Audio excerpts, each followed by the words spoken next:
learner are not on at the same time. So you do it at your own speed. You can go quickly, you can go slowly, you can go back and repeat.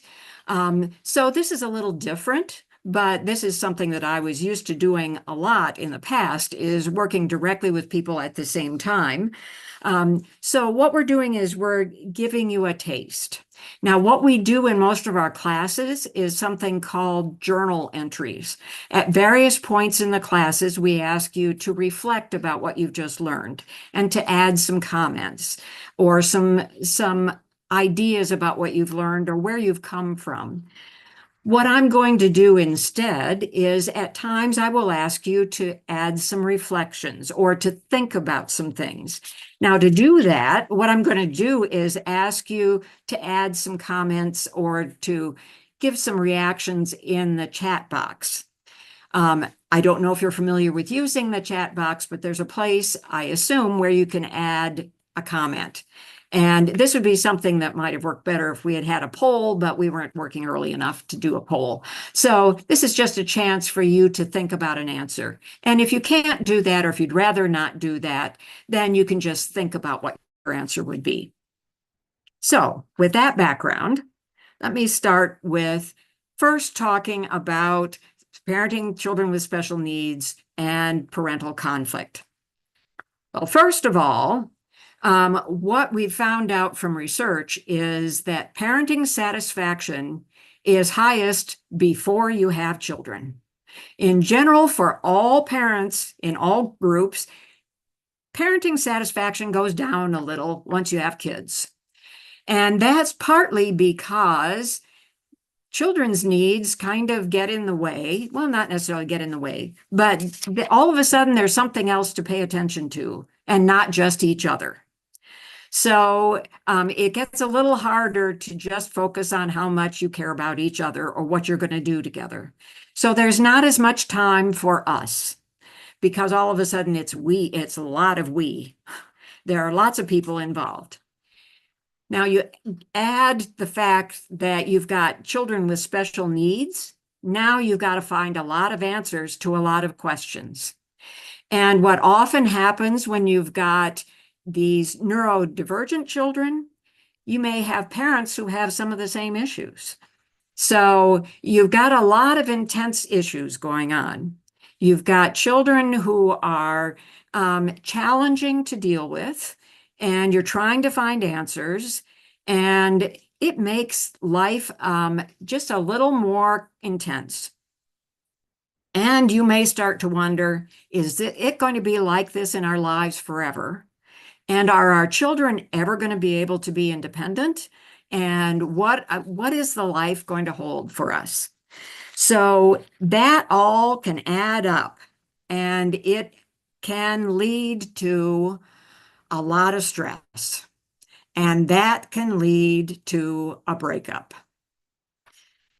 So when you think about your own situation, this is a chance to reflect. So when you think about what your life was like as a couple before your children were born, and I realize some of you may have never really been together much before your children were born. Others may have been together for a long time. You may have been together for a while. You may have had your children for a while before you realized that there were problems, but having a child with special needs, with neurodivergent needs, affected your relationship in a positive way? Has it brought you closer together? Or has it broken you up? Or has it had no effect? If possible, can you add some of your thoughts in the chat box? And I don't know if I'm going to be able to see the chat box. So if I can manage the responses in the chat for you. If others can see that, if you could just add, you could say broke up, closer, or no effect. We can start to see if what some of the was trends hard at are. first, but made us stronger. It works now. Oh, that was something different. We are in denial, different points. That's what I see so far. Okay, so there are some different things that you're dealing with. Some of you are not quite dealing with it at all. It sounds like some denial issues at different times. Okay, I have so a few more, doctor. It definitely, let's see, it definitely affected my relationship in a negative way.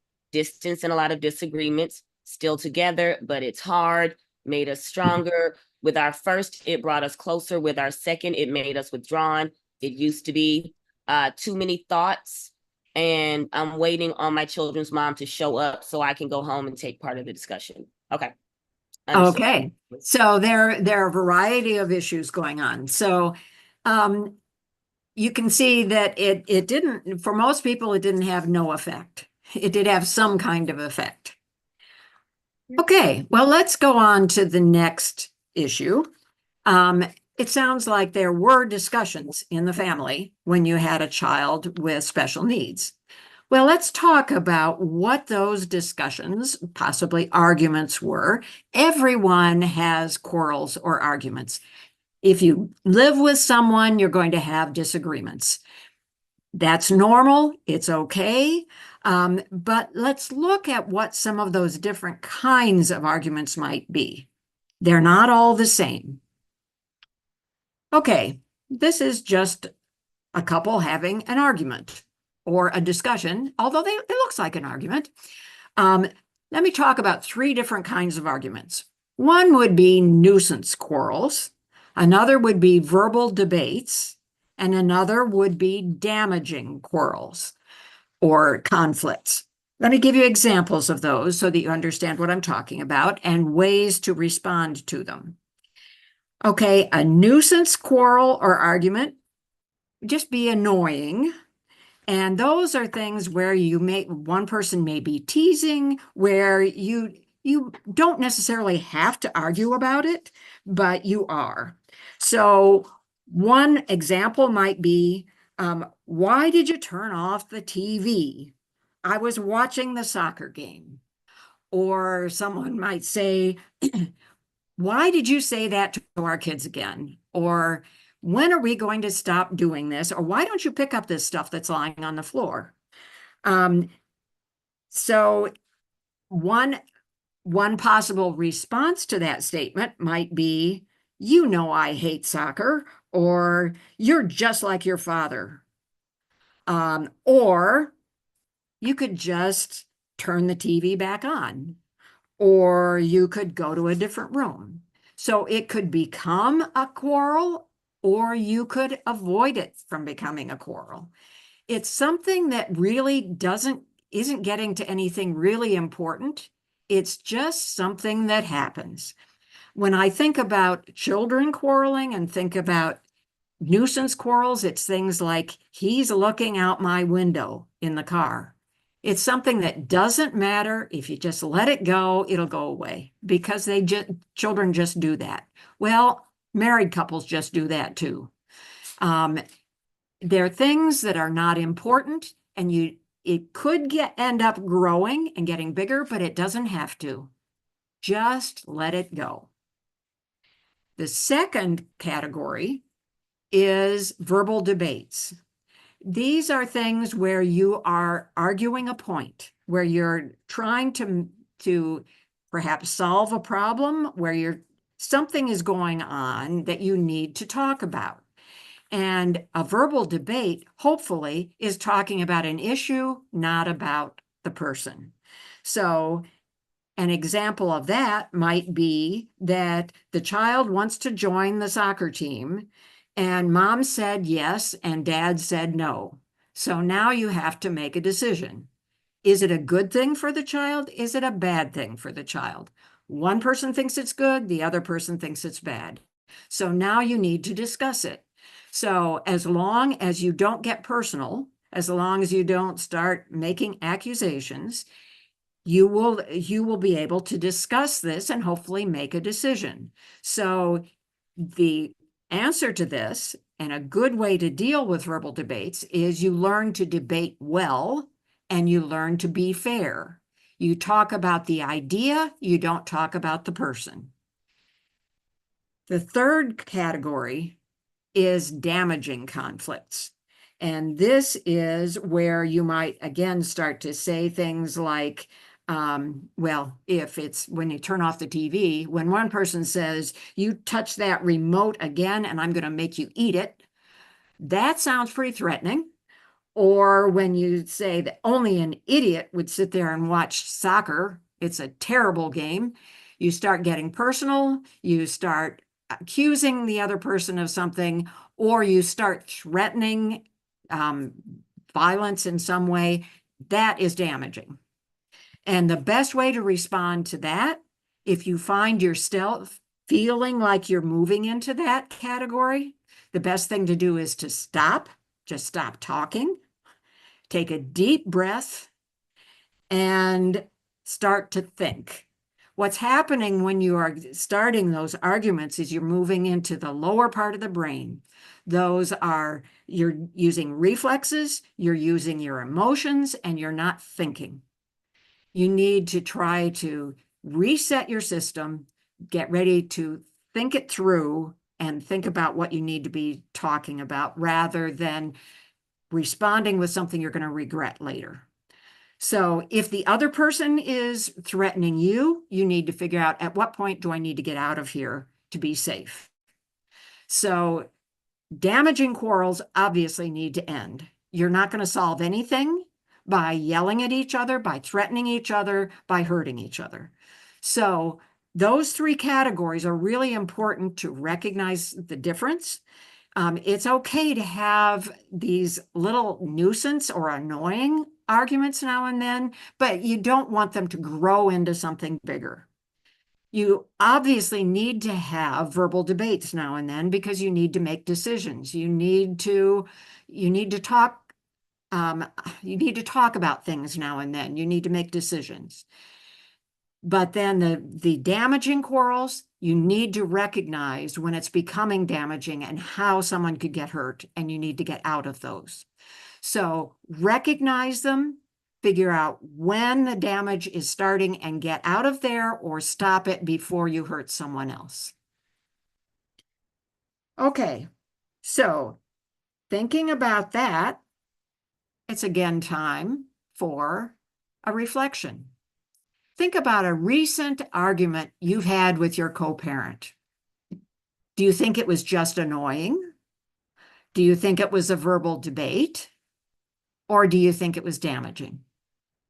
I don't want details. Let's not get too personal here. But what do you think? Can you categorize a recent argument?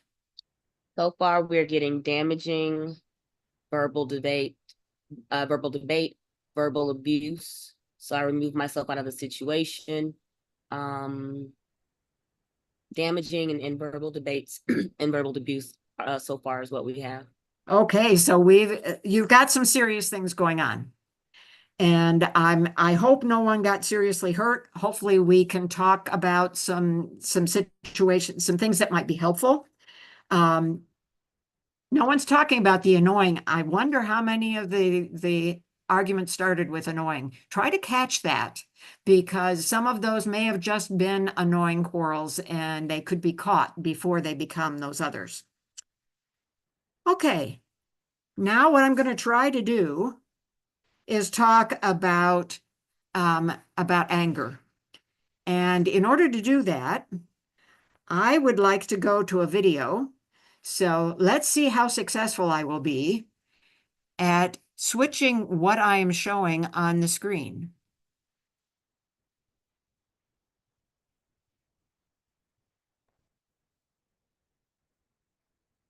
Oops, it switched on me. I was showing the right thing.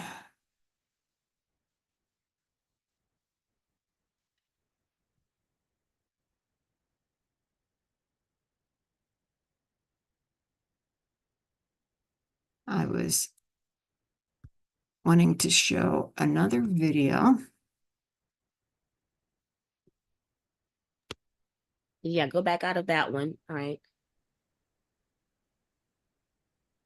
Things are overlapping on my screen. So I need Yeah, Where did you normally save it? Would it be at the bottom of your screen? it would be at the top, and everything is on top of each other here.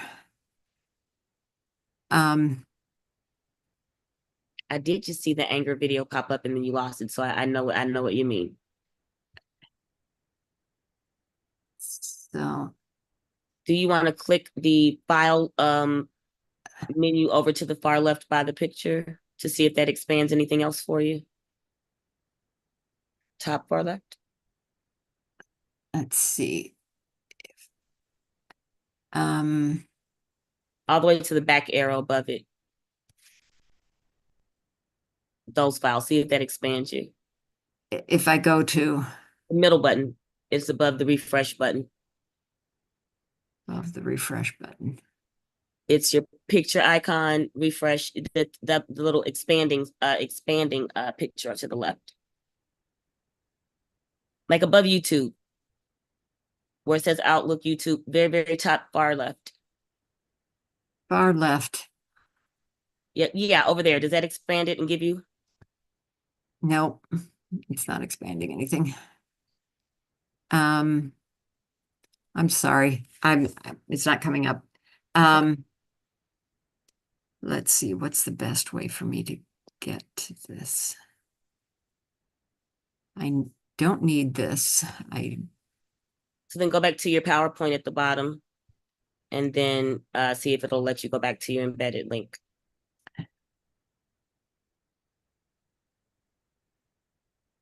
Well, yeah, I have one, but this is not actually embedded. It will not take me to it. So it's I have to open it from here. If I could it's just beyond where all these things are. So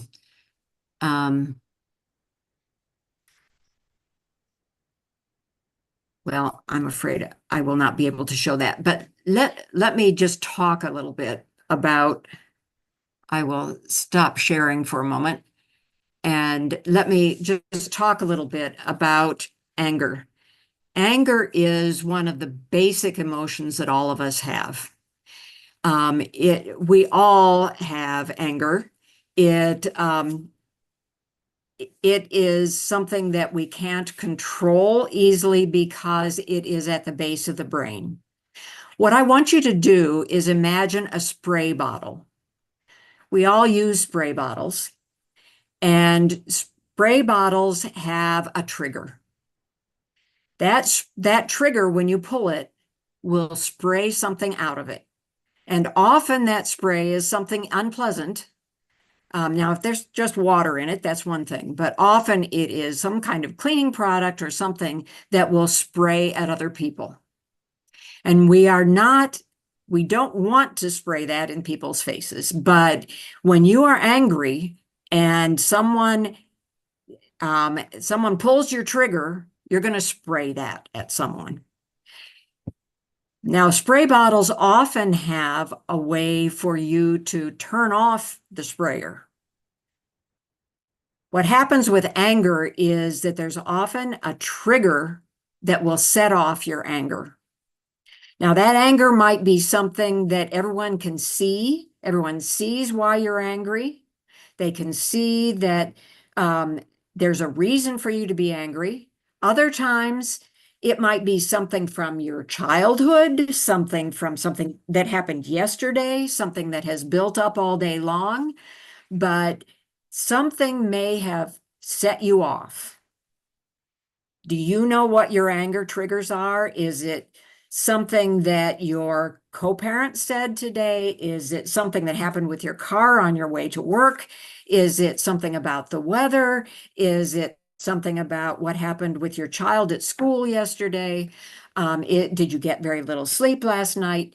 Something may have set you off so that some little thing is pulling your trigger. And that means everyone else is suffering from your anger spraying out. It's important to recognize what your triggers are, because that can put you in a situation where everyone is dealing with your anger. Do you know what your triggers are? And do you know what your co-parents' triggers are? Do you pull your co-parents' triggers on purpose? Do you pull them accidentally? Is there a way to control those? Um, Sometimes just your co-parent's voice will set off your triggers. Sometimes it is a particular issue that you need to deal with. Be aware of what some of those triggers are, because if you can learn to control those and not set off other people's triggers, that will help you move your whole situation from the lower part of the brain to the upper part of the brain, and allow you to then think things through. The upper part of the brain deals with thought, with planning, with controlling your emotions. The emotions, the immediate emotions, are in the lower part of the brain. And that's good when you need an immediate reaction, when you need to respond right away. But most of the time, it really is much more helpful to think things through. That's why the stop, breathe, and think is very helpful, because you stop what you're doing, you take a deep breath, and then think things through. You can plan something out, and you can plan something that will be much more helpful in the long run. So, triggers are things that can happen without planning. And that's why it's helpful to begin to identify your triggers. So, I would like to go back to my screen sharing and have you think again about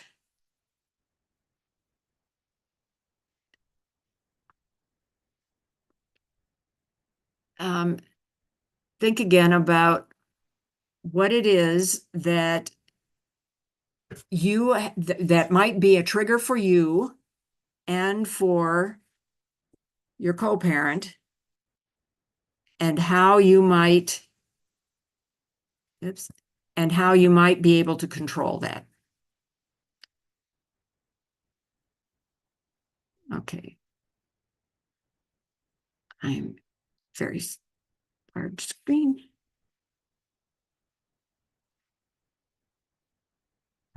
You do.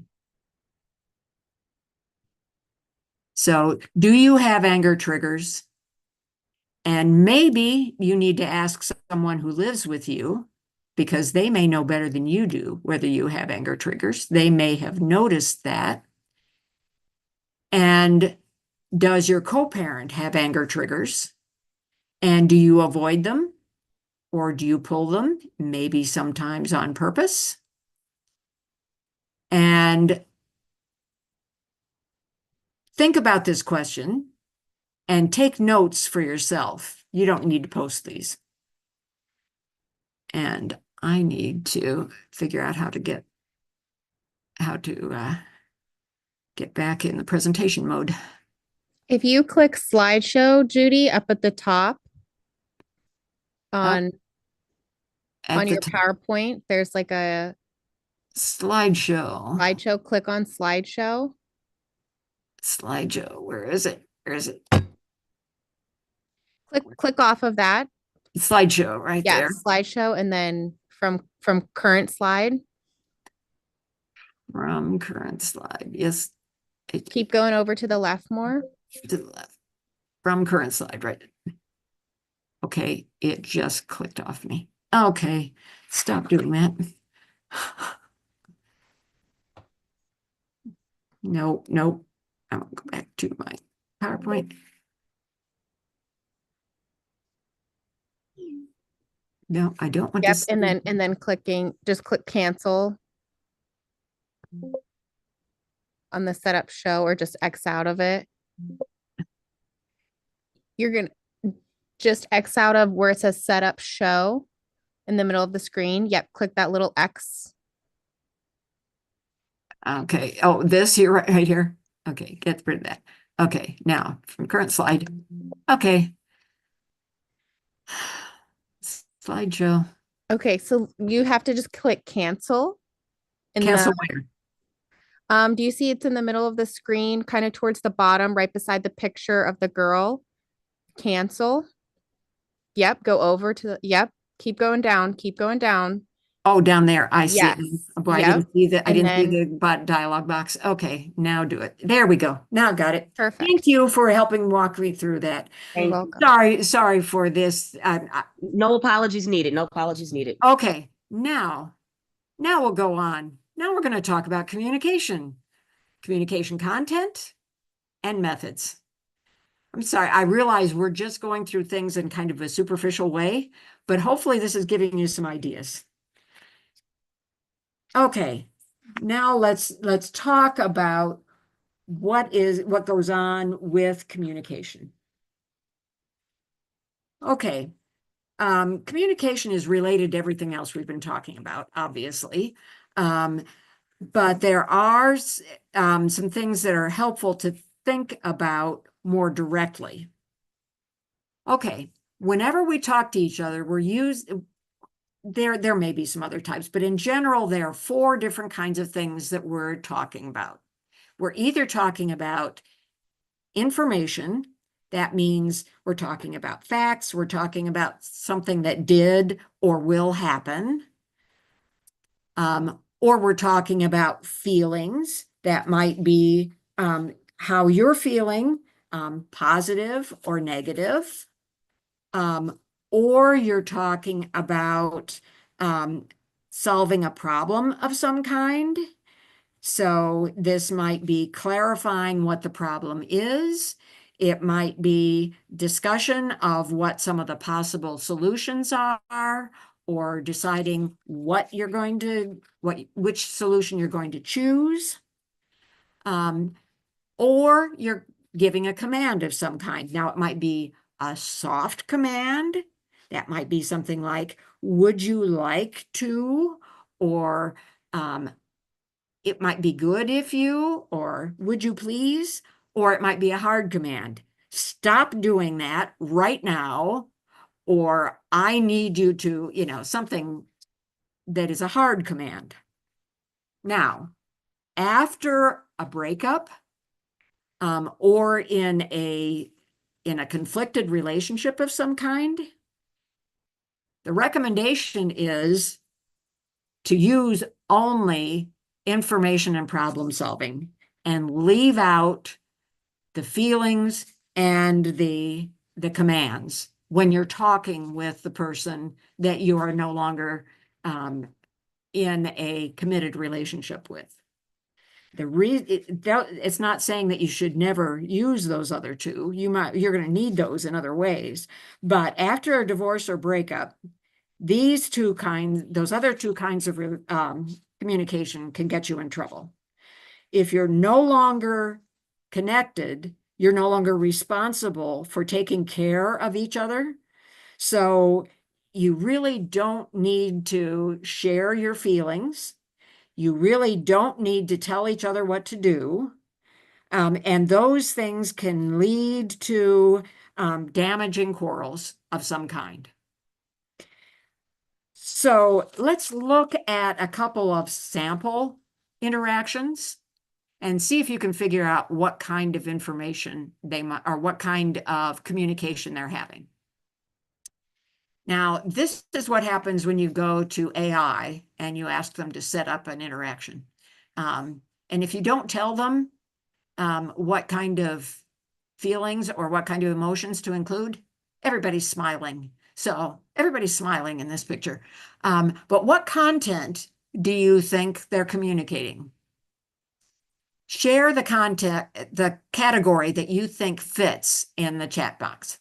Do you think they're sharing information, feelings, problem solving, or commands? We have one feelings in the chat. Okay. Problem solving, affections. Okay. Well, what I told AI And was, we have information that came in and a few more informations and feelings. okay, so there's lots of stuff that you're thinking. I have a feeling it's difficult whenever you're having a face-to-face meeting not to communicate feelings. But, and especially when you don't tell AI and they just make everybody smiling. It does look very friendly. What I told AI was to have a couple that was discussing when to allow a child to have a cell phone. So they've got a cell phone in the picture. Do you think that that would be a happy, caring conversation? Maybe. If you are no longer with your co-parent and you have that conversation, it probably will end up being more of a verbal debate. And it may not, there may be some information sharing. You may have read some things. The other person may have read some things, so they may want to share some information. And then they will do some problem solving. Okay. It's hard to tell from a picture, isn't it? How about this picture? What do you think? What kind of communication do you think they're having? Someone said this could be sarcastic. Mm. I'm waiting for others to speak. Debating, debate, uneasy conversation.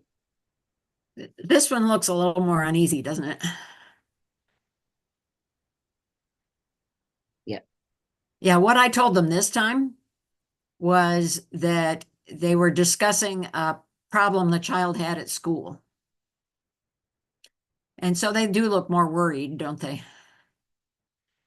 Now, with both of these, it would be interesting to think about whether it's good to have the child there or not.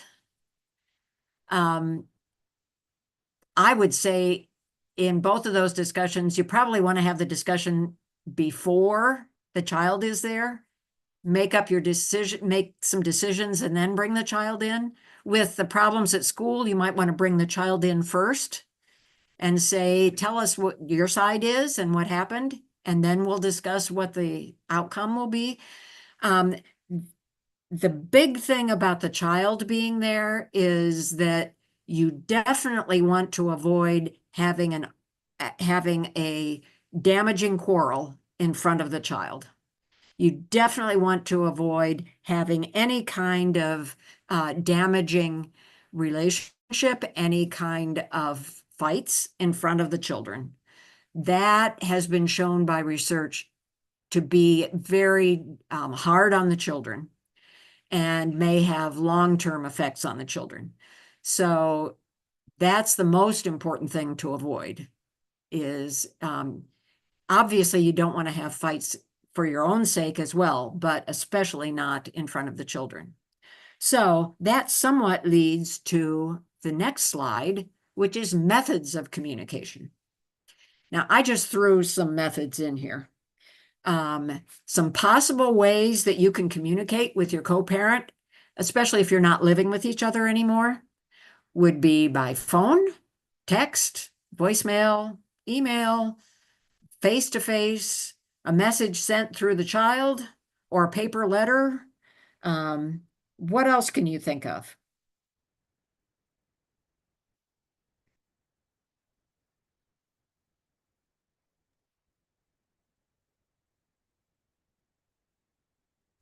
Someone said court order. Well, a court order is probably not going to help you communicate. Well, that may tell you that you need to communicate, but you could communicate in court, I guess. But hopefully you don't need to communicate everything in court. Does anyone use an app? Has anyone heard of Our Family Wizard? That's That's- one kind of app. WhatsApp is in the comment section. Someone uses WhatsApp. Okay, that would be a kind of communication through the phone. Another would be to send a message through another person. Well, another thing I will say is it's definitely not recommended that you send a message through the child. That puts the child in the middle. So I do try. have one person, not to interrupt you in the chat, that says my ex does not allow for one-to-one communication. They don't allow for conversations where the children are not present. Okay. So, and that, I can understand that. And depending on what your situation is, they may say that the child may not be present or that the child does need to be present. So yeah, it depends on what the situation is. Let me go to the next, let me add some things. One thing to consider for how you want to do your communication is, are there triggers? And if you're going to have triggers from being face to face, you might want to avoid face to face and use voicemail, use text, use an app, use something that avoids being face to face, because that may start a fight. If you can't talk to each other and stay civil, then don't talk to each other directly. And so that idea of going through court or going through your lawyer or going through another person, that may avoid those fights that would come up if you were trying to meet face to face. Another option would be to, another issue is to think about safety issues. Is it not safe for you to talk face to face or to talk someplace where you would not be safe or the child wouldn't be safe? Another question is, do you want to does your communication need to have a record? If you talk face to face or on the phone, you won't have a record unless you can take notes, but then the question is, was that an accurate record or not? If you do text, if you do email, if you do some of these apps, you will have a record of what I said, what the other person said, and then how we responded to each other. And that might be helpful if you need to go back to court. So keep in mind what kinds of things that you might need to keep track of. In general, never involve the child. Don't put the child in the middle. Don't say, tell your dad to, or tell your mom to. Don't do that, especially some of these children who have the neurodivergent kinds of issues. That is not fair to the child, and that is not necessarily going to be accurate either. Also, when you do meet, if you don't meet regularly, you're going to have a meeting, try to set up meetings for just one issue and stay on that issue. Don't let it drift into other issues. Agree to say, okay, we're going to meet and we're going to talk about what we're going to do about Thanksgiving. And you talk only about that. And if it starts to drift into something else, then you say, we need to set up another meeting if we're going to talk about that, so that you don't start other arguments. So it's one issue for each meeting. And then also try to stick with information and problem solving and not get into feelings and not get into commands and telling each other what to do. Okay, is that clear? We have a feedback in the chat that was speaking about with text messages. She explicitly tells me what she's thinking of me, and they're hoping that mediation, which she keeps rejecting because it will lead to having her change our modus operandi. So I'm assuming that the communication via text doesn't work. And a few people in the chat are saying a therapist is a great mediator. Yeah, that a therapist can work. Having a mediator can really be helpful in many of these cases. Someone who can listen to both sides and help you hear each other when you can't hear each other when you talk directly. So looking at those ways of communication, is there a new communication idea that you want to try? Try to take a note or make a note of something that you do want to try.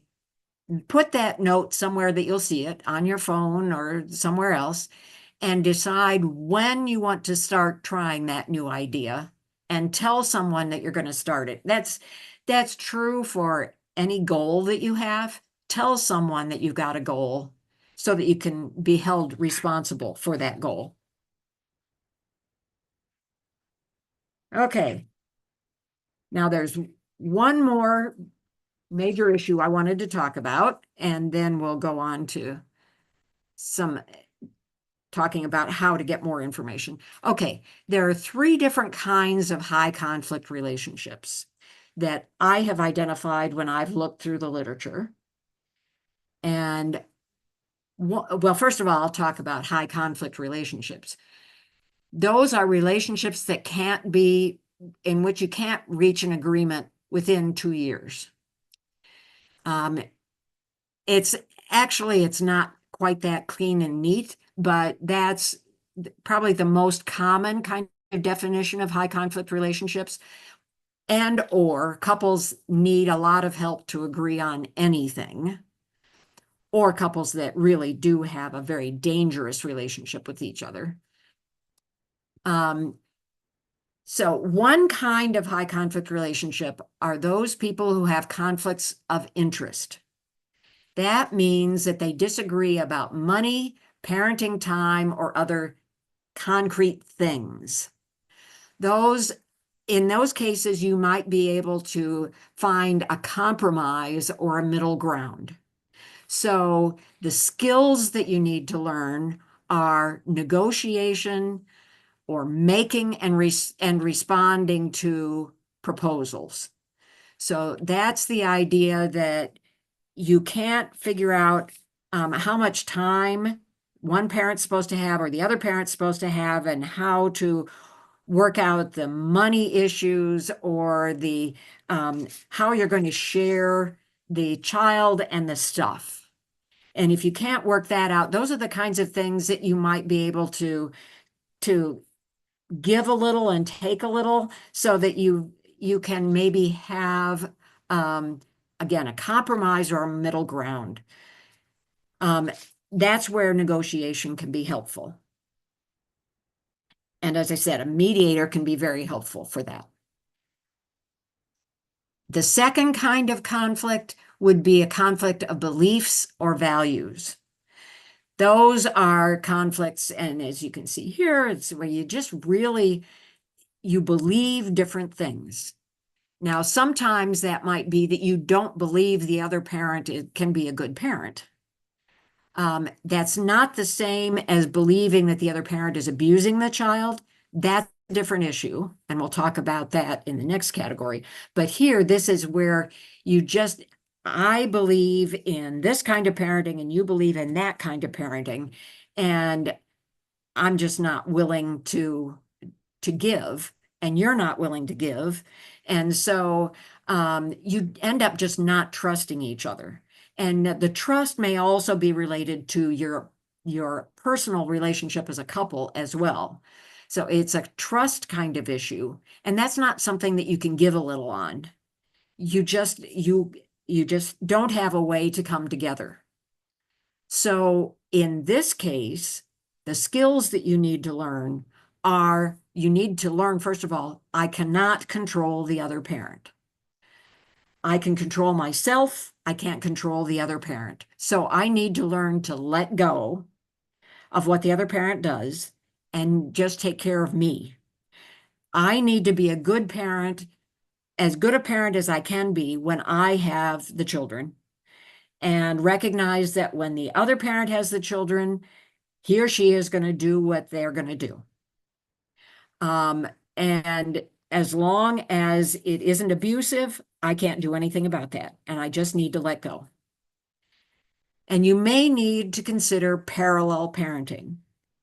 If you're not familiar with parallel parenting, Basically what it means, the goal is to minimize the amount of contact that the parents have with each other. Because they don't trust each other, because they can't work together, the idea is that everything is set up so that they have very little contact with each other.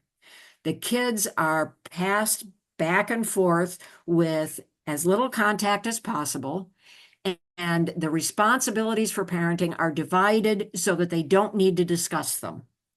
So one parent takes care of education, perhaps, and the other parent takes care of health and maybe religious upbringing. Or in some cases, one parent takes care of all major decisions, and then both parents take care of only the day-to-day decisions when they have the children. In any case, they just basically live their own parenting lives when they have the children, and they don't talk to each other at all. The interesting thing about that is that separation might be the best route to future peaceful interactions. You're not going to have peaceful interactions by continuing to come together and fight. But if you separate as much as possible for now, you might be able to cool down and get past whatever all these conflicts are for now. And eventually, maybe you'll be able to, by the time the kids get married, who knows? At some point, you may be able to communicate civilly. So that's the idea behind parallel parenting. Then the third category for the types of abuse or the types of high conflict parenting is abusive conflicts. In these cases, one or both parents are hurting each other and maybe the children, physically or emotionally. So there's usually a mismatch of power. One parent has a lot more power than the other and tries to control everything that the other parent does. And the skills to learn there for the person who has less power, that person needs to find safety. And the person who has been more responsible for abusing needs to learn better ways to feel in control. We all need to feel control some places in our lives, and it's okay to feel like you need control, but you do not need to, you need to find alternatives that will not hurt other people. So that's the goal there. So what skills would you like to build? Would you like to learn better communication, better negotiation, parallel parenting, or safety? What do you think would be helpful in your life? I want to check in. Do we have any answers on the Bangla, Spanish, or Mandarin line? Good. I'm glad you're checking on that.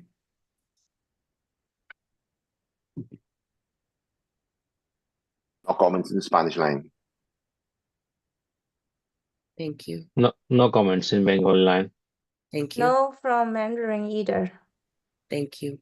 In the chat, doctor, we have that's the breaking point of removing myself and the safety for the sake of my children.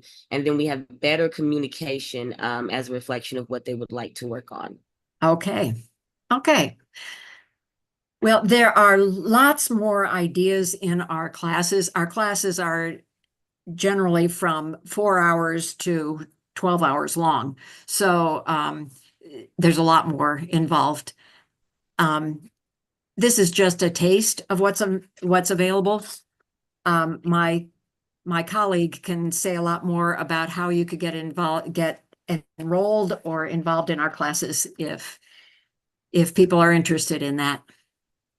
I do see in the chat, peace of mind is extremely important. No need to share anything with the other being if they haven't been involved from the get-go. And then we do have another question that says, how much for the classes? Okay, that's perfect transition into the next part and allowing Michelle to move in. And Hi, I'm Michelle Muncy, and I've actually been with Able to Adjust and online parenting programs for about 10 years now. And I'll go into a little bit if about our program. The interesting thing about New York specifically, and I'm assuming here we're dealing with a lot, everybody here that's on the call is from New York. Is that correct? Yes, I believe Okay, so. If perfect. anyone is All not, right. forgive me. Yeah, no, that's Yes, I'm great. from New And York. there's a big domestic violence advocacy group, and they've got quite a large pull in the state of New York. And we worked for several years to kind of work with their existing programs in the family courts to get our program as an acceptable resource. And really, what Dr. Myers Walls has done is she has kind of adapted our program a little bit for the state of New York. So it is an unusual program. And it's still one of those programs that in general that is being mandated or ordered by the court. That doesn't mean that you couldn't go in and look at our other classes and see what we have to offer and take our classes. They do not have to be mandated. We do take on the cost of low income and indigent. And so anybody that's on any type of government aid, or have had their filing fees waived, we take on the cost. And we've got a whole laundry list of classes. So to start off with, is it okay, Christy, if I just kind of go through our classes, or do we want to follow up with any questions? Absolutely. Yeah, for sure. Okay. Okay. And yeah, and anybody's welcome to answer. We work all across the country. And I can tell you when we originally started, we were kind of like the swine flu of online classes because they are in of parenting classes because so many individuals thought you cannot do this online. And I think it took a while to get Judy to even see the value and how this can be done and how can you offer a high conflict class online and is it effective? And we've done some research. And Judy, I don't know, did you go through any of the research behind the programs and kind of what we identified with these classes and are they actually effective? Can you speak to that at all? I did not do that here, but we have found that it does make a difference. It makes a difference for people who are willing to put an effort into these classes. If it works for you, if you want to do an online class, you're willing to set your own objectives, you're willing to commit to it, it will make a difference for you.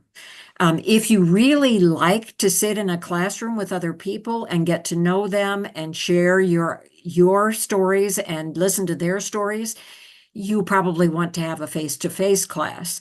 But if you want the flexibility and the privacy of an online class, they work well. And do the hours seem to matter? And what does the research show there? The hours do not seem to matter a lot. The big difference with the hours would be how much information is included.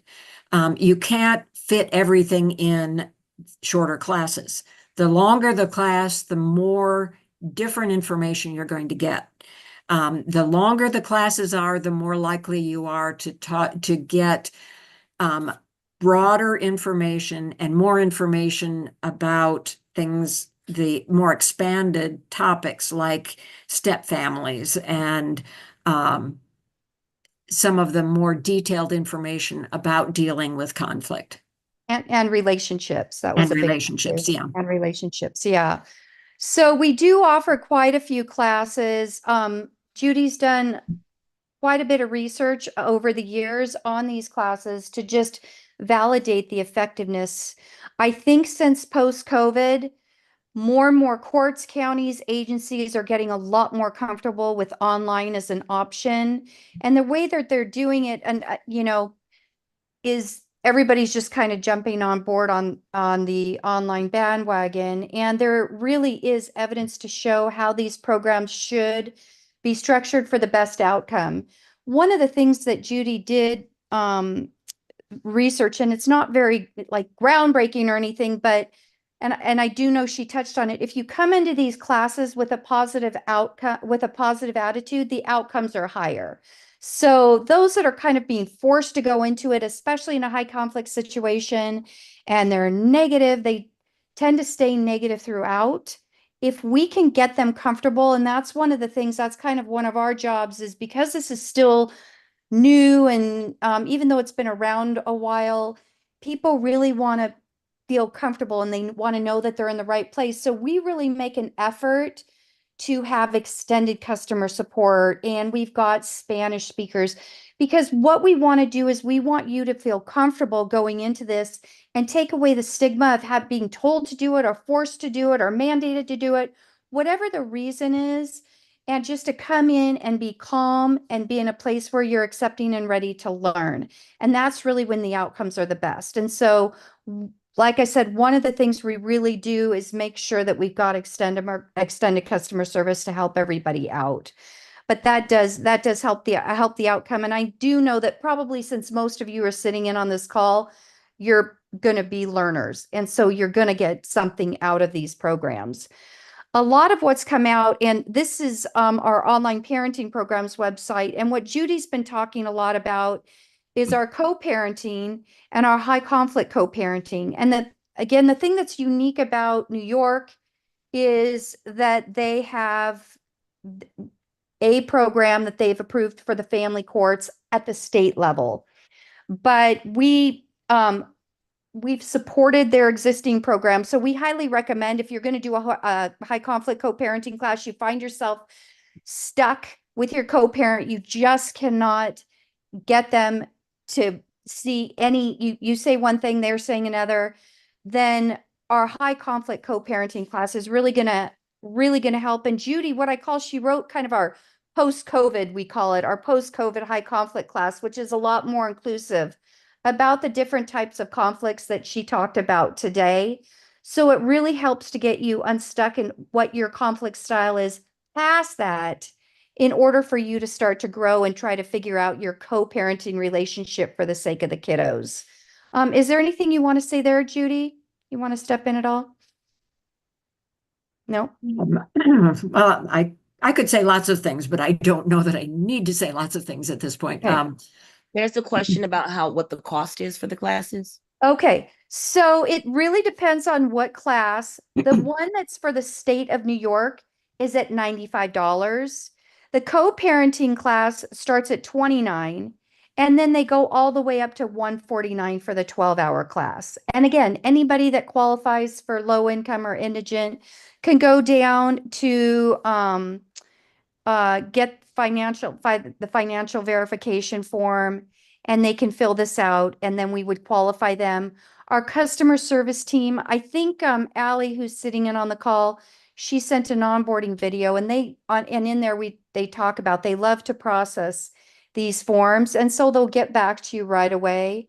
And if anybody that's on this call would like to review any of the classes or take any of the classes, please reach out. Chrissy, I don't know if you've given any of our email addresses, and I'm happy to give you guys a free code so that you can take any one of these classes at no cost. So if anybody would like to go through any of our classes, you're more than welcome to. Just reach out, let us know, and we'll set you up with a free code. So that you can actually go through and experience these classes. What's come out of this too is Judy talked a little bit about the Parenting Skills Thrive class, which is for a little bit higher risk parenting situations. So we also, in addition to the co-parenting, we've got the Parenting Skills Thrive class, which is a really, really good, solid class. And if you're just struggling with that co-parent, if you feel like there might be safety issues or safety concerns in the home, we have some additional modules there. So we have several different classes. We've got wonderful classes for children. Jesse Boring, and actually he's in New York, wrote our COD class, which is Children of Divorce Coping with Divorce. And he kind of goes in and relates to the children where they were at. And that's a research-based, evidence-based program that he wrote specifically for kiddos going through separation or divorce. But lots of information. The classes, as they say, they start at $19.99 and they go all the way up to, we've got they go all the way up to $359, but lots of information here. Does anybody have any questions? I'm happy to go in and kind of show you what these classes look like and how they are designed. I was talking a little bit with Judy before the class about how she structured the program, and they're designed to be, Judy, so you read it. How do you say this? You read it, Well, I try to give you, well, I try to give you some, I try to get you interested to think about what your needs are, get you interested in the topic, think about what you already know, and then teach you some information about it, and then get you to think about how you will begin to apply it and how to actually make it your own.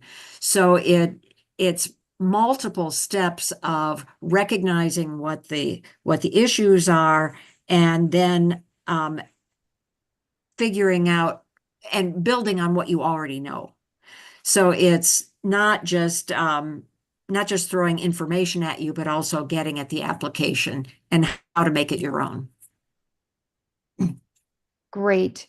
So would you like me to go in, Christy, and kind of show you what some of these classes are and how they're structured? I think that would be a good, important thing to do. We're also going to have this video. We're live streaming it on YouTube, so we make sure that our parents who registered or those who were not able to come, that they're able to play this back and have the information. So I do think that that would be an important piece to track through. Okay, perfect. Now, does anybody have any questions? I apologize. I'm adding a class here onto my account. Does anybody have any questions about our program in general? We did start, just so you know, in 2011, and we have done about almost 300,000 classes across the country. So we are, okay, sorry about this, guys. I should have made I do sure. have one while we have a quick break. Sure. One parent did ask, is the PowerPoint available to all who attended? Well, it will be, if it's going to be recorded, it will be available that way, but I'd be happy to make it available in other ways if you would like. Okay, thank you so much. And then another parent asked, are there in-person classes?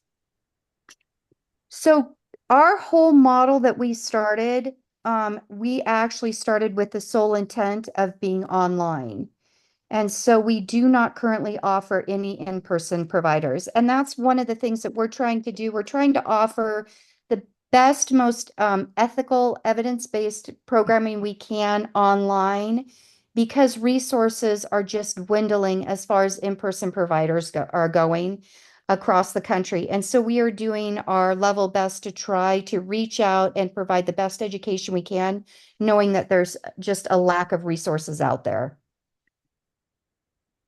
And I can also say, after doing parenting education for 31 years, people struggled always with getting people to come to programs, get very small groups, and it was hard to, well, I can say some of the programs that I did for people in prison, there you'd get groups, but beyond that, it was hard to get people to come. And when it's on your own time and you set it all up, that's when you don't have that problem. We actually do offer twice a month a Zoom from Dr. Janella Street, who does co-parenting classes, both just co-parenting and high conflict co-parenting that we partnered with. And I will tell you, in about 8 months, we've had 2 signups. So people very much prefer to sign up, take the class from their phone, their computer, or their tablet, and complete the class based on their schedule.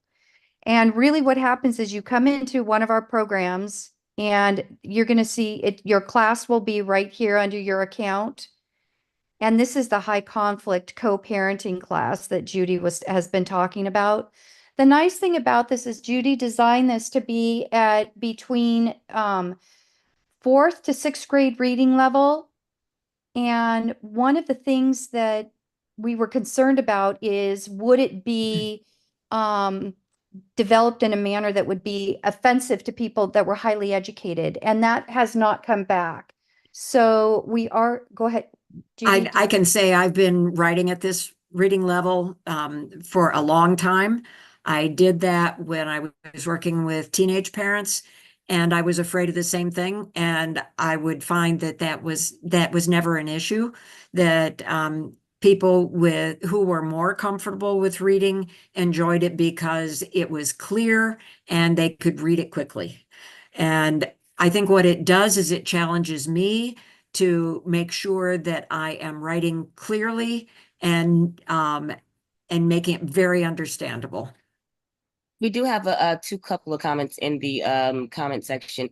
One says, does this organization mostly cover parents of young children, or is it all across the board, parents of children and young adults? We have gone from infancy to young adults. Okay, and next it says, if any parents here would like to do the high conflict co-parenting classes together, please hit me up. What was said earlier was helpful to meet face to face with others who can relate. Perfect. And So if yeah, you do have any parents that want to possibly meet in person, the council can work something together to make a space for you guys to support each other.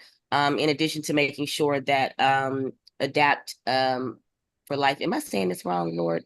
Adapt to able to adjust. I'm just making up people's names here. Able to adjust, and online parenting can fill in some blanks for you as well. We're going to make sure that they have the email addresses of everyone who was curious and concerned about taking the class, so that they can stay in touch with you and make sure to offer you anything that you may think you may miss or need. With that being said, I give the floor back over to you, Doc. great. Judy, did you want to say anything? No, No. Okay. I'm okay. So one of the nice things is it's really scary when you're going into these classes. A lot of times it's the individual's first time in doing an online class. So it's really scary. And the fact that we have a final really trips people up and they get panicked right away. And what we try to do is we say, we're here to help you. We're not trying to fail you as a parent. That is not our goal, right? You're in these classes. We want to make you feel like you're successful, that you're accomplishing something. We do get questions quite a bit like, you know, what is my specific situation? Mine is a unique situation. And so what we've tried to do is make the scenarios generalized in nature, so that it's not, that specific to any one issue, but that a lot of people can understand it. One of the interesting things about our program that we also did as well is that we allow parents to identify their co-parenting relationship. So if you're going into this and you were married, or you were single but lived with that other person, or that you were never married, or those that identify as something other than a non-conventional relationship, and then you will receive the class based on how you identify your co-parent relationship. So that's kind of something that's unique to our program. And you can see everything on my right side is green. For parents, it's going to be grayed out. And a lot of times it's not a lot. We used to get this question more. A timer will start and it'll start counting down. So this 1 minute welcome page will start counting down to 59, and then somebody panics and they're, oh my gosh, I can't finish in that amount of time. What do I do? Actually, that timer is just a baseline to hold you accountable. So you could spend 20 minutes on that page. It's just something to hold the user there. One of the things that we do ask throughout the New York class, which you're not seeing here, is if you feel like you're a victim of domestic violence, then click here. And the state does actually not want you taking the class for safety reasons. So you'll get pushed out of the class. So they're really cautious about that. But outside of that, with our normal standard classes, This would be how the program would function. You would come in, then you would see the information on the right-hand side. If you're doing this on your phone, in the upper left corner, there's 3 white lines that are pretty intuitive to a mobile device, and you can click on those, and that will be where your navigation is to log in. And then you can begin taking the class. And as Judy had mentioned, you go through the programs and they're broken up differently. She talks about, what you're going to learn before the unit, what did you learn at the end of the unit, and then the information within. We get a question, what is this class? Is it videos? Is it, how does it work? Well, really each page is different. So you might have reading and some videos on one page. You might have some journal entry questions on a page. It really is contingent, and what it does is it allows the user to interact with the program. So it's not a program where you can just press a button and listen to it while you're doing laundry. You actually have to engage in the program, and the outcomes will be, has shown to be much higher. Does anybody have any questions about the structure of the program? Okay.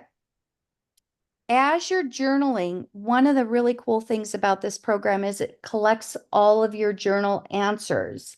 And at the end, it prints out a nice PDF. So as you're journaling through here, you can always go back and print out your journal entry from your account. And those will be in a nice, concise, pretty format for you. I'll pull that up real quick. Mine, you can see your activity journals are right here. I'm not going to have anything entered, but I just downloaded my activity journal, and it's going to look like a pretty picture. I don't have anything in here, but it'll be multiple pages long as you're going through the class. So that's a nice feature of our program. And then at the end, after each of the units, there is kind of a little pop quiz.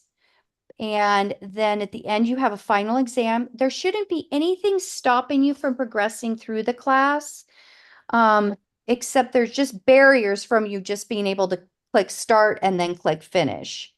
And so after you do that, then you'll get your survey and final exam. And then at that point, you'll be able to access the information at any time upon completion. So we do have a 30-day expiration on the class to encourage parents to kind of get through and finish the class. But once you finish, it's open up and you can use this as a reference tool for as long as you need. We don't close this class. So that's basically how our program is structured. Does anybody have any questions about the class, how it's structured? Can I go through anything in additional detail? We do offer it in English and Spanish. And go ahead. Let me explain a little bit about it. There is a pre-test and a post-test in each unit. The pre-test, we don't expect you to know the answers. But what it does is it kind of tells you, what should I watch for in this unit? Because there will be a post-test with the same questions. So it alerts you to what the important information is in this unit. And some of the items are not right and wrong answers. Some of them are just your attitudes. And what that does is it shows us how you might have changed during taking that unit. And then the overall questions, the final exam, what that does is tell us what you've learned. It's for us to see how effective we've been, and for you to see how effective what you've learned. And then what that does is allow you to get a certificate at the end in case you need to show the court or someone that, yes, you took the class and you passed it. But you can retake it as many times as you need to get the minimum 75% score for the final exam in order to get the certificate. Yeah, and all the pages have audio, so you can listen to the page if you'd like to. Path practice. And then they also have Spanish. What was audio that as well. question? Oh, it was just audio. I was just talking about the okay, audio. gotcha. Judy. I thought I heard a question in the background. Yeah. Okay, so, and then we've got the Spanish, which again, we've got the Spanish voiceovers and for the videos and stuff. And so, yeah, if, I know that everybody's busy and I know that we're probably about ready to wrap it up. Does anybody have any additional questions?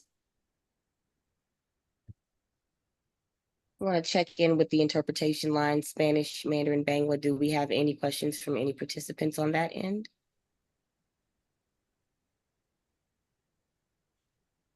No question in Bangalore line.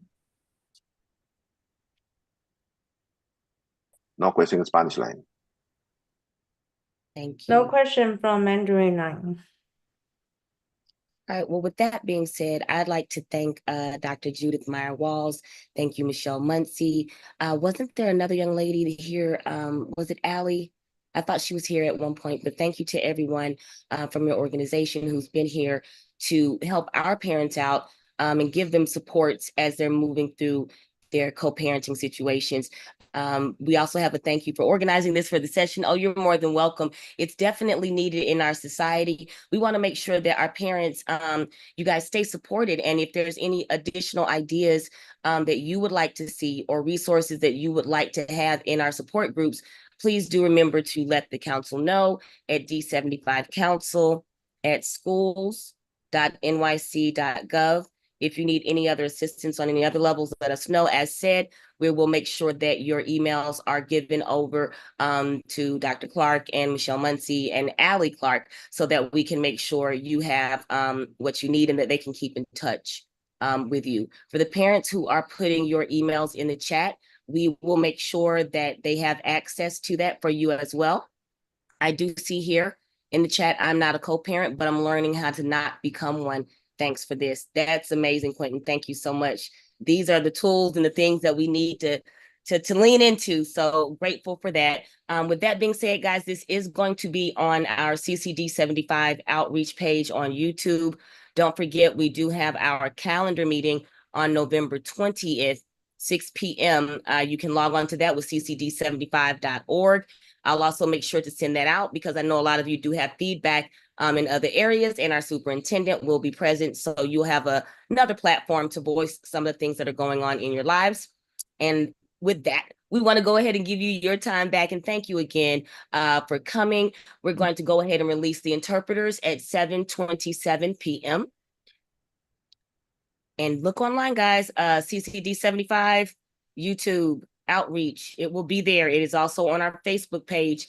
Again, thank you for joining and have an amazing night. Sorry for the technical problems. Thanks for being Oh, here. never say Thanks. sorry. You did an amazing job, Dr. Myers-Wiles. We always thank you, and you always can come back at any time to keep presenting. Thank you, guys. Thank you all. Have a good evening.